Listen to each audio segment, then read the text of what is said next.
Hey, how's it going, guys? This is iProJigsaw, and I'm about to tell you the whole zombies storyline from World at War all the way to Moon in Black Ops and a little bit of Black Ops 2.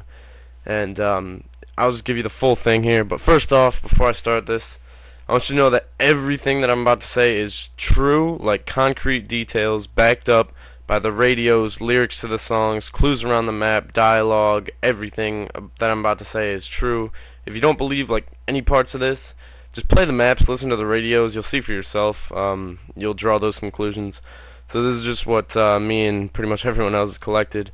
And if you're just a bit shady on a couple of the parts, or you just want to know the whole thing if you're new, it really helps you play zombies. It really like gets you more into it. And if any of this part is ever speculation, I'll indicate it. But none of this is. It's all true. I just wanted to assure you that this isn't a theory. This is what happened. So there's a few things that I'm gonna be saying throughout this video that I want to explain to you now, because if I just say them, you're not gonna know what I'm saying. So the first concept that I want you to know about is Aether. Aether. Aether is a huge part of the zombie storyline. You can think of it as sort of like kind of like a limbo or another dimension. Like, for example, when Maxis is killed, he's trapped in Aether, or when Gersh gets teleported, his soul is trapped in Aether. It's kind of what Samantha operates from. It's Aether. It's just like another dimension where everything's controlled from, and like your soul can get trapped. And I'll explain both the events that I just said in the story, but I just wanted to familiarize you with this concept. And not much else can be told about it, how it works, because there aren't many clues in the radios about like how exactly it works. It's kind of just like an idea. And there's this happening in the story where Dr. Richtofen is teleported to the moon for the first time, and he sees the pyramid for the first time. But then he's just teleported to a jungle, and the events that happen from the time he's teleported to the jungle and the time that he returns to Doris will be referred to as the journey. Alright, so just remember this. Remember that I'll probably indicate it by sounding like a retard and saying the journey or something like that, but just remember the journey is the events that happened between when Richtofen first got teleported to the moon to when he returned back to Doris at the end and he was like crazy. I'll explain that later. Just remember that. Remember that I'm going to refer to that as the journey. Alright. And one last thing. I often refer to the characters that you guys know as the super soldiers. When I say the super soldiers, I'm referring to Tank Dempsey, Nikolai Belinsky, and Takeo Masaki. These three characters are controlled by Richtofen. They can't remember much, but I just want to let you know, since you usually play with these in most of the maps, I'm going to refer to them as the super soldiers, just so you're clear on that. Alright, so let's get into the actual story. It's pretty long. It's pretty complicated, so I'm going to try and make this as basic as possible. So the setting is World War II, and it all started with Group 935 as an organization formed by Dr. Maxis as the head of it. He's a huge character in this. They're like independent, and their goal was to better human life, to advance human life. And they weren't originally with the Nazis. You may be like, oh, they're a Nazi organization. They weren't originally with the Nazis. When they first formed, they were independent. So Group 935's main station was on Doris, or that's German. In English, it means the giant. That was like their main factory. That was their main place. And here Maxis, who again is the leader, Dr. Maxis is the leader of Group 935, and a group of like highly skilled scientists. They would only get the elite, but they would be completely detached from their families. They would have no contact with the outside world. It was super secret. They would be just listed as dead. So they were working on a newly stabilized element, Element 115, which is the element. Without 115, this story doesn't take place. Like, Element 115 is pretty much the whole story. So they were using this element. They found its new power once they stabilized it. It could reanimate dead cells or bring people back to life. And they also worked with it with teleporters, or matter transfer devices, as they're like formally referred to, MGDs, matter transfer devices. So they were using it to teleport matter and later people. So another scientist, the main character in this whole story, Dr. Edward Richtofen, he was tasked, he was kind of like Maxis's second, but Maxis tasked him to use 115 to enhance humans and create mind-controlled superhumans. So originally the subjects that he was working with were Takio Masaki, Nikolai Belinsky, and an unknown Mexican subject. We don't know his name, it's just he's referred to as the Mexican. Yeah.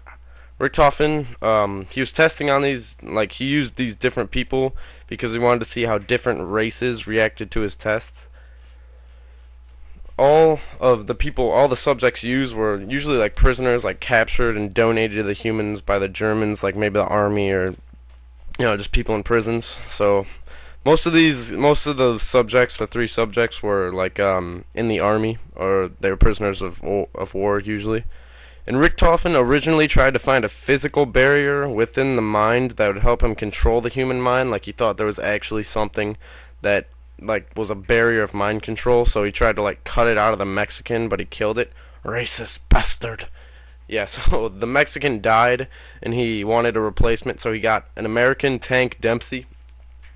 Dempsey was captured as the leader of an elite recon marine team. Yeah, he was Marines. And he was sent to rescue 2 OSS spies and another 935 station. It was an asylum, which is Verrucht. You actually play as the recon team sent in to rescue 2 spies, but it becomes overrun by zombies. Because 115, when it reanimates the dead cells, when it brings people back to life, they're uncontrollable, and that's what the 935 was working on, trying to control them. So Richtofen tortured each of these subjects. He really beat the shit out of Dempsey. Like if you hear in one of the Call of the Dead radios, he's just beating the crap out of Dempsey. I don't know why he hates him. And the testing completely screwed up the subjects' minds. Like Tank became extremely aggressive. Takio became really silent. He would just like recite these Japanese proverbs. And just like relied on vodka to operate. And Richtofen was able to get them to cooperate and follow his orders, so for a short time. But the 115 also completely erased the subject's recent memories, so they can't remember being captured. They can't remember what Richtofen did to them to try and get them to be mind controlled. So throughout the story, we see them slowly regaining parts of their memories and remembering what Richtofen did to them. Takio was actually the first one to remember. Like in Ascension, he actually says. He actually says in dialogue that he remembers and that he's gonna get revenge on Richtofen one day. So the teleporter project, going back to Deriz, wasn't working very well. Whenever they sent something through it, it would turn up at the mainframe or the receiver as like black goo, and Maxis was just becoming really frustrated. So behind Maxis's back, Dr. Richtofen, Richtofen's assistant, while doing the mind control experiment, Richtofen would do secret tests on his own teleporter. And they actually successfully teleported a walnut using some 115 that Richtofen was supposed to be using on his project. He powered the teleporter with the 115, and they teleported a walnut. So very excitedly, Richtofen was like, "Hell yeah, I just did that."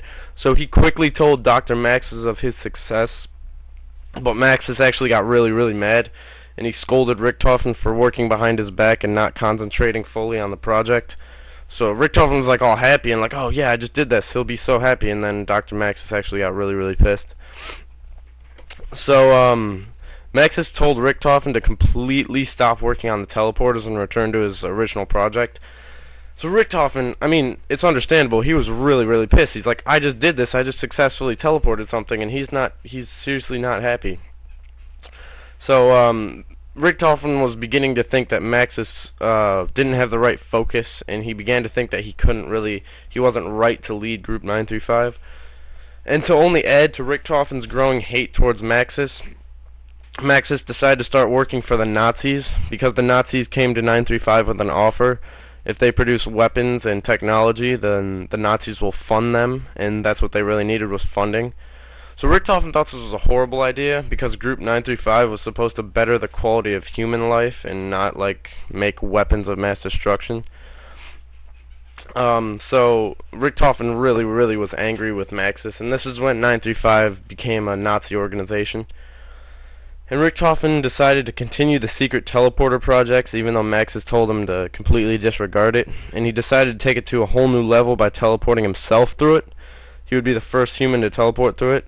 Now it is very important to know that Element 115, which is the basis of the whole story, is barely stable and it's subject to a lot of malfunction.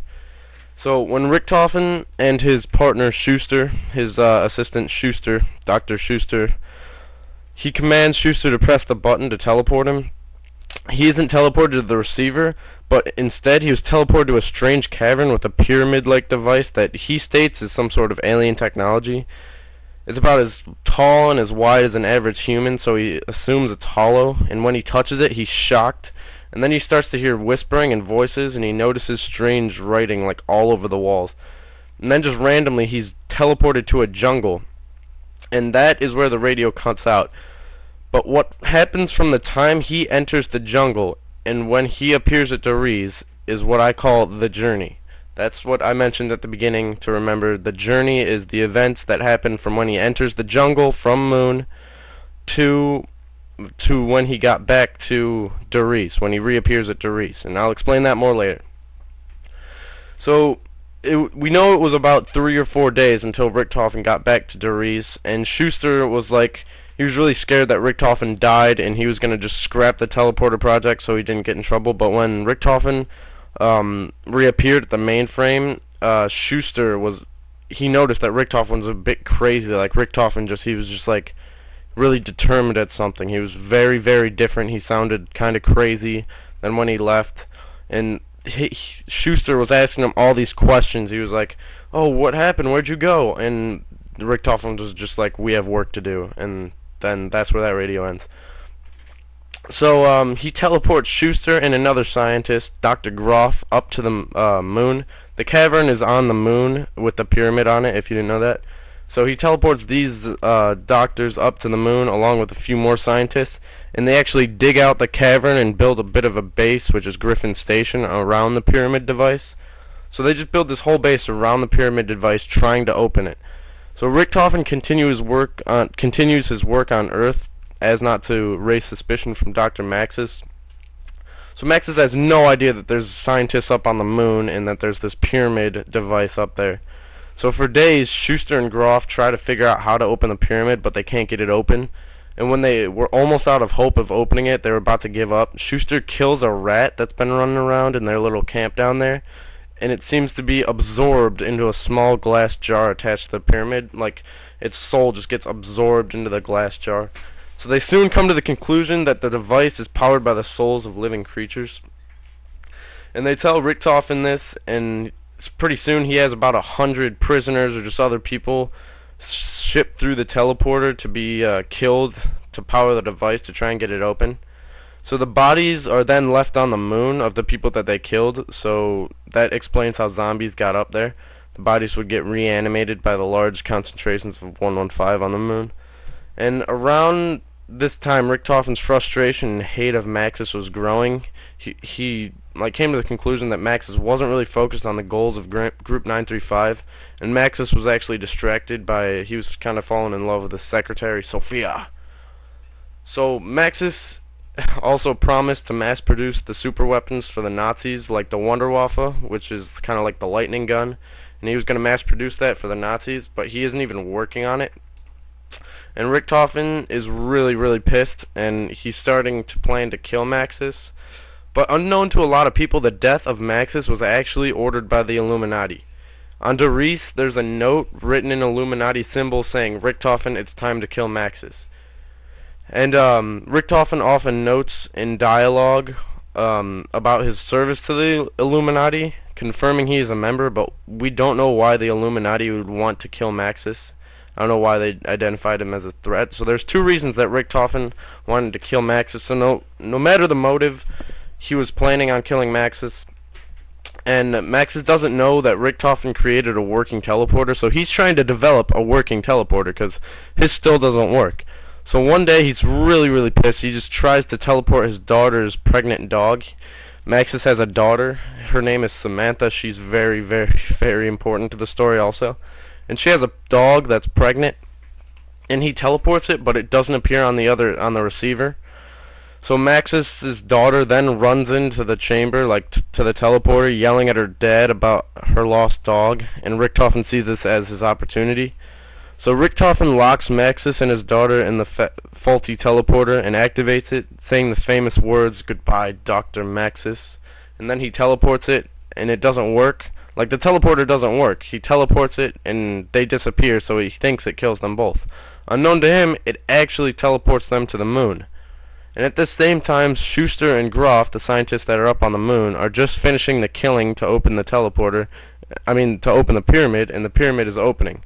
So Samantha is the first one to appear at the receiver at moon. So scared, she runs into the newly opened pyramid, and she gets suspended into the air in the pyramid, and she can't move.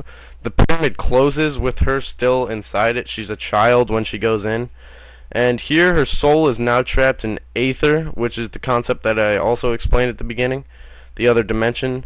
But being in the pyramid gives her all kinds of power. She can control 115, meaning she can control all of the zombies or the reanimated corpses. So her father is nowhere to be seen, and Schuster and Groff can't get her out of the pyramid. So Richtofen is notified that they all teleported to the moon, and he alerts the two scientists to find Maxis at all costs and kill him. So the two scientists, Schuster and Groff, on Richtofen's side, up there, find Maxis hiding in the moon base, and they drag him to the pyramid to calm down his daughter because she's like freaking out. So here he engages in his last conversation with his daughter, telling her how sorry he is that he didn't spend time with her, and he was distracted by his projects, and how he wishes it never happened, they just lived a normal life. And then finally, with a gun to his head, he utters his last words, "Kill them all." And he's shot in the head by Dr. Schuster. So Maxis is dead, and now having control of 115 and the zombies, Samantha brings the dead bodies on Moon back to life and kills Schuster and Groff, who just killed her father. She also unleashes the zombies onto Earth, killing pretty much everybody at Darius. So now Richtofen's the leader of 935, and he escapes with everyone. He escapes with his super soldiers. The super soldiers are the experiments that he worked on in the beginning, where he tried to mind control Tank, Nikolai, and Takio. And he goes to a recently built facility in a swamp, which is Shinonuma, that you play on. The facility was built around a meteor containing high amounts of 115, and this is where he composes his grand scheme. He sees all the power that Samantha has, and he wants to get all that power. He wants to get the parts of the pyramid to open it and kill Samantha and take her place. This is where the question comes up: how does Richtofen know all the parts that he needs to open the pyramid? And if you remember back to when he first teleported to Moon, and then he was teleported to a jungle, what happened during the journey? What happened in that 4-day pyramid? So here, I'm about to explain the journey to you. At the place that he initially teleported, or the jungle, after teleporting to Moon, in one of the radios he teleports to a jungle, that's Shangri-La. That is where he gets the focusing stone, which is one of the parts. And then he's teleported to a 935 outpost in Siberia, which is called the Dead map, and here he gets the goldenrod. He then returns with these parts and puts them in the pyramid device, and this is when he returns saying, "We have work to do." That's when he comes back. So that's the journey. That from there, Schuster and Groff have to find out how to open the thing, and that's when they kill the rat, and he kills all the people, and then he kills Maxis. So going back to Shinonuma, where Richtofen took the super soldier, and they kind of left Darius, he's kind of thinking this is where he comes up with his grand scheme, this is what he wants to do. Samantha unleashes the zombies on Shinonuma to kill Richtofen, because that's what her father told her to do. And he has him and his super soldiers fight them off. And she also uses her old pet, Fluffy, her dog, who was pregnant, but now she's had 115 enhanced puppies. Well, they're not puppies, they're like hellhounds. This is how the hellhounds were made. She uses them to hunt down Richtofen also. So Richtofen decides to go back to Darius to try and teleport to the moon, get all the parts of the pyramid, and kill Samantha. So we know that the group gets to Darius by the teleporter, so there could be 3 ways that it happened. One, there was a finished teleporter at Shinonuma, or like maybe an early prototype of the teleporter that Richtofen like finished. 2, Richtofen somehow used raw element 115 to teleport them to Doris. Or 3, Richtofen built a teleporter from scratch at Shinonuma, which is the least likely because they didn't have that much time.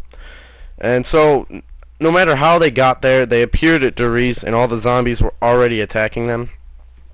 So when they were using the teleporter to try and go to the moon, one of the team had a Wunderwaffe, which is the super weapon that 935 was trying to mass produce for the Nazis. So it's the 115 powered electricity gun. So the combined shot from the Wunderwaffe and the activation of the teleporter caused an overload of 115 and causing the teleporter to not only teleport them, but it made them travel through time, going ahead a few years. And this is where it transitions from World at War to Black Ops. This is how they get the time difference. So the place they appeared was a theater, or kino as you play in, and I believe that this theater, like, we don't really know the use, but my idea was probably, it makes sense. My idea is that the theater was going to be used to reveal the teleporter to the Nazis once it was completed, because the teleporter's on the stage with all the seats around it. Nazi flags are everywhere, and it would really fit the presentation that I'm talking about. It would be good for demonstrating teleportation, so that's probably what the theater was going to be used for. And that time period that they're in right now is around the 60s, during the space race. So that's the period that the team's in now. By the team, I mean the super soldiers and Richtofen. So time for a bit of a sidetrack. At a Soviet cosmodrome in Russia, the Soviets are working on numerous projects, much like the ones of Group 935. The head of the facility is Dr. Gersh. It might not be doctor, it might just be Gersh, whatever. And the other main scientist that I will be talking about is Yuri Kravecki. Now, Yuri is working on one of the biggest projects that's in the Cosmodrome, and that is the Kashmir mechanism. Now, whatever this Kashmir mechanism was intended to do, it ends up being a connection to Aether, which is the dimension, again, that I talked about before I started this. So while working on the Kashmir mechanism, Yuri completely screws up, causing a malfunction, and the device is just blown up. The device is severely damaged in the process, and Gersh is pretty pissed. Gersh is the boss. Yuri screws up one of his biggest projects, so Gersh basically transfers Yuri to a very, very simple project, which is the project of sending monkeys into space and, like, you know, working with rockets, trying to beat the Americans in the space race. And Yuri's really insulted by this because it's a pretty simple project, and he starts to really hate Gersh. So Yuri's incident with the Kashmir mechanism changed him. It did something to his mind, leaving him just exposed. He starts to see teddy bears left all over the place, and he starts to hear voices like little girls talking to him. And actually, he's being taken over by Samantha. She's starting to control him through 115. And another project at the Cosmodrome is the Gersh device. It's like a handheld teleporter using 115. So it's very undeveloped, and they haven't really done a lot of work on it. But under Samantha's control, Yuri finishes it. He's being controlled by her, and making it a portal to Aether, where Samantha is, where Samantha's soul is being held. So he then, once he finishes it, under control by her, he invites Gersh into his office, telling him to activate the strange device that Gersh thought was unfinished. And then Gersh activates it, he's sucked into Aether with Samantha, and Samantha sends zombies out of it to kill everybody at the Cosmodrome. Now, realizing what he just did, no longer under control of Samantha, Yuri screams and he's killed by the zombies. Under attack by the zombies, the group, being Richtofen, Tank, Nikolai, and Takio, somehow leaves the theater and gets to the Cosmodrome. The Cosmodrome is Ascension. We don't know how they got to the Cosmodrome, but we do know that they came in on a lunar lander.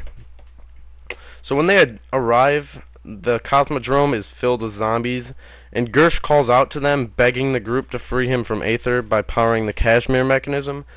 Now, Gersh is like, hurry, she's coming. So I don't know what she's trying to do to his soul in Aether, but remember, she's in the pyramid, giving her power over Aether and the zombies. So she can, she kind of controls Aether too. So hypothetically, she is hunting Gersh down in Aether. She's hunting down his soul. I mean, I know this might not make sense to you. It's pretty hard to put your head around, but, you know, just think about it a little bit.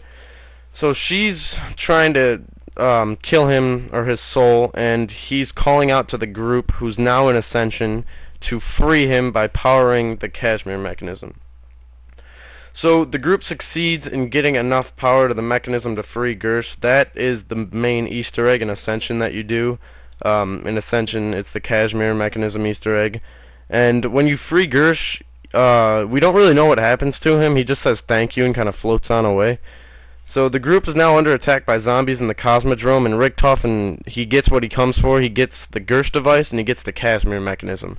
And he uses the Gersh device to teleport the team to a Siberian outpost that he got the goldenrod from during the journey when he was first teleported. He knows where to go. He's done this before to open the pyramid once, and now he's going back with the team, using the team to fight the zombies while he gets what he needs to open the pyramid. So he's faced with a problem once he teleports to the Siberian outpost. There's a huge-ass metal door built to enclose the teleporter in a small, like, powerless room. And when he teleported here during the journey, the door originally wasn't there. But remember now, they're in the future. They're in the 60s.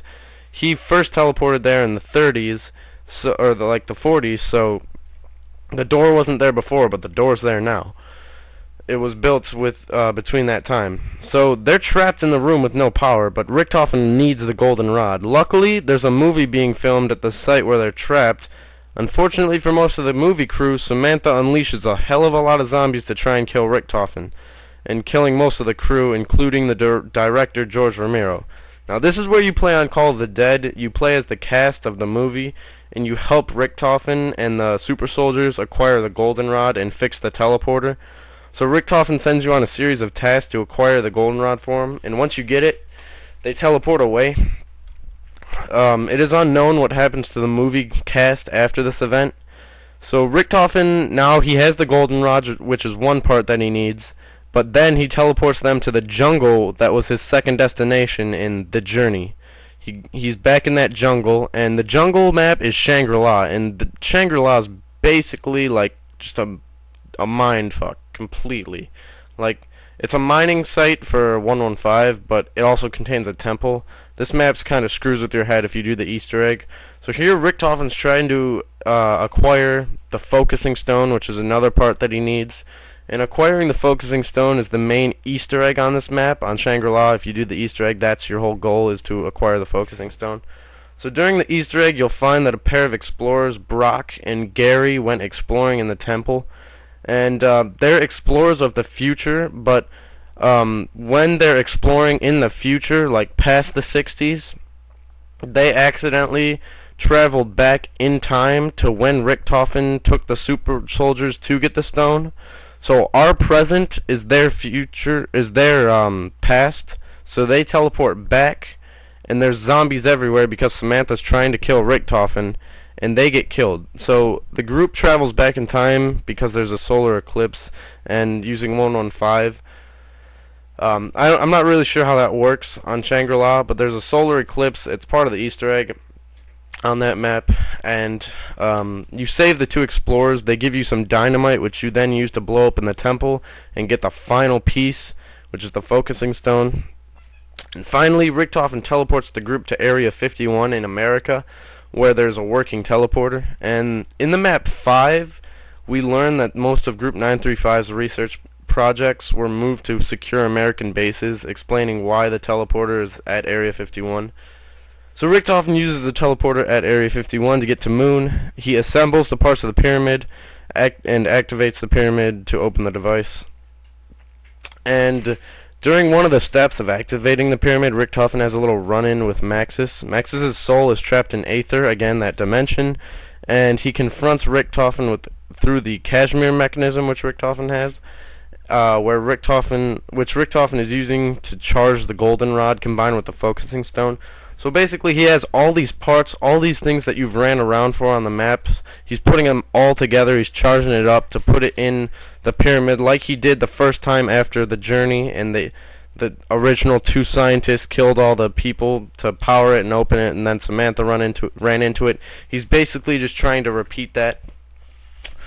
So he uses you to get all of the parts, and during this confrontation, Maxis tells Richtofen that he knows what he's planning and he won't let him do it. But Richtofen's just like, ha, screw you, and he disconnects the Kashmir mechanism, once again for the last time, uttering the words goodbye, Dr. Maxis, like he did at Duriz before he teleported him.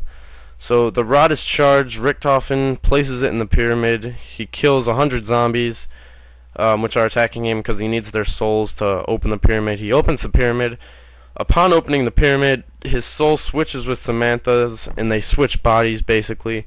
So now Richtofen is in control of all the zombies. He's in control of 115. He's in control of everything.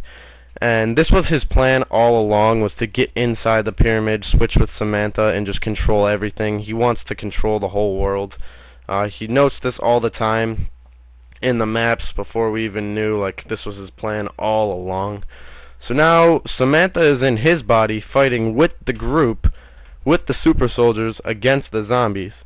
And when Richtofen takes control, the group is contacted by Maxis again through the Kashmir mechanism, and he says that he has a way to stop the damage that Richtofen will cause with his new power. So the group follows Maxis' instructions, transferring the control of the whole moon base to Maxis, including its weapon systems. So Maxis launches 3 nuclear missiles from the moon to Earth, completely obliterating one side of the Earth. So this is where the story ends so far. Richtofen has all the power. The group, now including Samantha, is on the moon, and the story is open for many different paths, but it is no way over. There are ways that the story can and will continue. For example, the teleporter can go back in time. The Earth is still intact. It's not blown up completely. It's just one side of it is burning. And the whole team, they have a bunch of tools at their disposal. So we'll see where this goes in Black Ops 2, or the next Treyarch game. So, yeah, that's it. That took a while. Subscribe if you want coverage of Black Ops 2 in the next months and the map packs after its release. I'll keep the story updated as the maps progress. This has been 100% true. Check the radios, whatever. Google it. If you want, so yeah, subscribe if you want trailer breakdowns, Easter eggs, everything with the new game coming out. And throw a like at the video if you like it. Comment, definitely tell me what you think, what your ideas are, your theories, and let me know. So yeah, this has been iProJigsaw. I'll see you later.